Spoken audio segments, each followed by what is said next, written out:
तो hello friends, कैसे हैं आप सब। आप सब की दुआओं से हम बिल्कुल ठीक हैं और उम्मीद करते हैं कि आप लोग भी बिल्कुल बेहतरीन होंगे। और आज फिर हाज़िर हो गए हैं आपके सामने एक नई कहानी लेकर। तो चलिए आगे बढ़ते हैं। एक और नई कहानी आज है बच्चों के लिए। नन्हा पंख और सर्दी।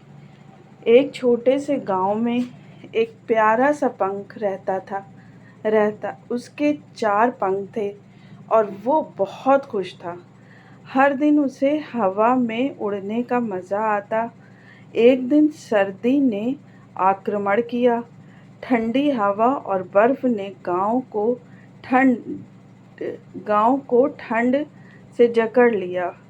पंख बहुत परेशान हो गया क्योंकि अब उसे उड़ने में मुश्किल हो रही थी। सर्दी की वजह से सब कुछ ठंडा और जकड़न से भरा हुआ था। पंख ने सोचा, मैं अपनी खुशियाँ फिर से कैसे वापस ला सकता हूँ।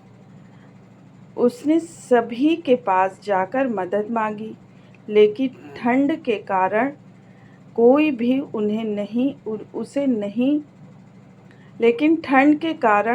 भी उसे सही से मदद नहीं कर पाया। फिर एक दिन गांव के बुजुर्ग ने पंख की मदद की।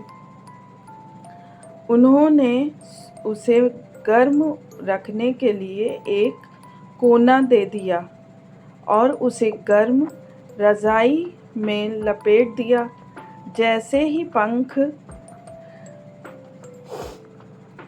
गर्म हुआ, उसकी खुशी लौट आई। उसे अपनी पुरानी खुशी और ऊर्जा को फिर से प्राप्त किया और सर्दी से लड़ने की ताकत पाई।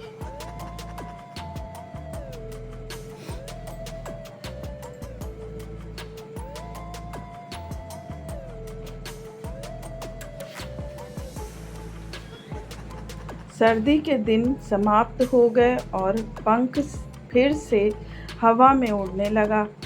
वो अब जानता था कि जब मुश्किलें आएं तो हमें धैर्य और मदद की ज़रूरत होती है।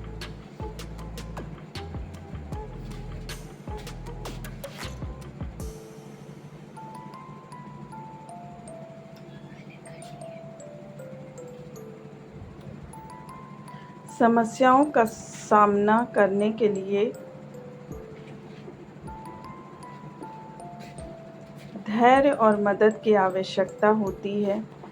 कितनी भी बड़ी मुश्किल हो, बस हमें हिम्मत होनी चाहिए, हमें सब्र होना चाहिए, हमें धैर्य होना चाहिए, तो बड़ी से बड़ी मुश्किल को हम आसान कर सकते हैं। इसकी यही छोटी सी कहानी, लेकिन थोड़ी सी सीख की कहानी कि अगर पंख ने उस टाइम अपने आप को पर हिम्मत नहीं रखी होती तो वो शायद मुश्किल से लड़ नहीं पाता।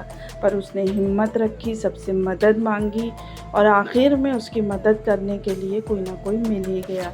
अगर इसी जगह वो हिम्मत नहीं रखता, किसी से मदद एक से मांग के टूट जाता, अपनी जगह बैठा रहता, तो शायद वो ठंड से बच नहीं पाता, उसको दिक्कतें होती और आगे लड़ने के लिए वो खड़ा नहीं हो पाता। लेकिन उसने अपने आप को तैयार किया आगे लड़ने के लिए।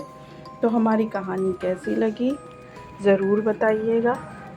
लाइक शेयर सब्सक्राइब ज़रूर करिएगा। प्लीज़ ज़रूर बताइए और किस तरह की कहानी हम लाएं और क्या कमी है, क्या चीज़ अपने कहानियों में हम इम्प्रूवमेंट करें। प्लीज़ कमेंट में ज़रूर लिखिए। बाय बाय, अल्लाह हाफिज़। छोटी सी कहानी सुनने के लिए thank you so much. Love you all.